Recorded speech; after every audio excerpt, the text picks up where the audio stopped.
छत्तीसगढ़ सरकार ने प्रदेश के विभिन्न निगमों, मंडलों, आयोगों और बोर्डों में नई नियुक्तियों की सूची जारी कर दी है। सरकार ने 13 संस्थाओं में अध्यक्ष, उपाध्यक्ष और सदस्यों की नियुक्तियां घोषित की हैं। जारी सूची के अनुसार डॉक्टर ममता साहू को राज्य महिला आयोग, रामलाल चौहान को राज्य अनुसूचित जाति आयोग, सुधीर गौतम को राज्य शिक्षा आयोग, गौरीशंकर श्रीवास को कैश शिल्पी कल्याण बोर्ड, आनंद निषाद को मछुआ कल्याण बोर्ड और राजेश कुमार राजपूत को संस्कृत विद्या मंडल का अध्यक्ष बनाया गया है। वहीं रायपुर विकास प्राधिकरण के उपाध्यक्ष डॉक्टर जेपी शर्मा, श्रम कल्याण मंडल के उपाध्यक्ष किशोर महानंद तथा गौ सेवा आयोग के उपाध्यक्ष आनंद कुमार तिवारी और राजीव लोचन दास महाराज बनाए गए हैं। सरकार के इस फैसले को विभिन्न संस्थाओं में संगठनात्मक मजबूती और प्रशासनिक कार्यों को गति देने की दिशा में अहम कदम माना जा रहा है। और खबर पर ज्यादा जानकारी के साथ हमारे साथ एक बार फिर राहुल जुड़ गए हैं। राहुल, ये नई नियुक्तियां की गई हैं, क्या कुछ अपडेट इससे लेकर?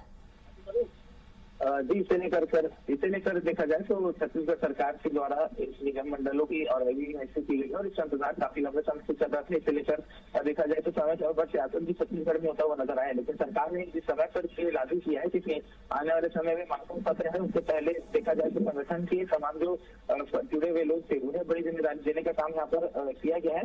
लेकिन इसमें देखा जाए तो जिस तरीके से निगम मंडलों की नियुक्ति की गई है तो कुछ इसमें ऐसे भी नाम है जिन्होंने पहले नियुक्तियों पर नाराजगी जताई थी। यहाँ पर गौरीशंकर श्रीवास एक ऐसा नाम है जिससे पहले भी जिम्मेदारी निगम मंडल दी गई थी, लेकिन नीचे द्वारा उसको उस पद को स्वीकार करने से साफ तौर पर मना कर दिया गया था। तो गौरीशंकर श्रीवास को इस समय बड़ी जिम्मेदारी दी गई थी, जहाँ पर उन्हें इस सूची में शामिल किया गया, जहाँ पर 25 नेताओं को जिम्मेदारी दी गई है और गौरीशंकर श्रीवास्तव को राज्य के शिल्पी कल्याण बोर्ड का यहाँ पर जो अध्यक्ष है वो नियुक्त किया गया। इसके साथ में देखा जाए तो राज्य महिला आयोग की अध्यक्ष भी डॉक्टर ममता साहू को नियुक्त की गई है।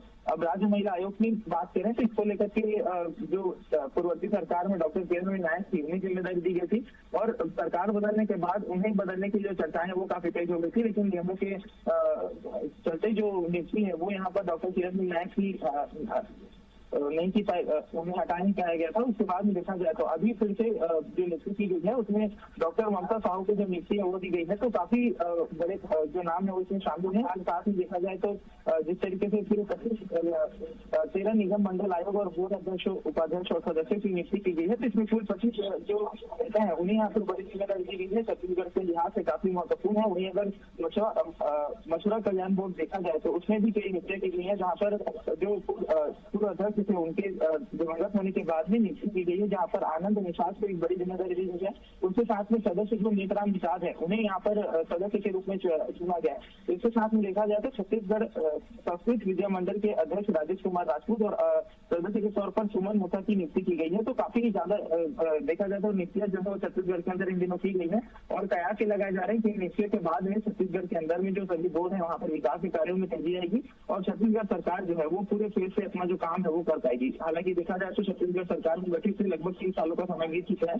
इसमें कई ऐसे मंडल थे जो जिनके पद रहे और कई पर नियुक्ति को लेकर के कई सवाल यहाँ खड़े हो रहे थे। अब जब नियुक्तियां पूरी हो चुकी है तो छत्तीसगढ़ के अंदर भी आपको तेजी से काम करने की जो एक प्रयास है वो इसे लगाए जाएंगे, जो शुरुआत है वो छत्तीसगढ़ के अंदर होता हुआ नजर आएगा। जी ठीक है राहुल, तमाम जानकारी के लिए आपका बहुत बहुत शुक्रिया।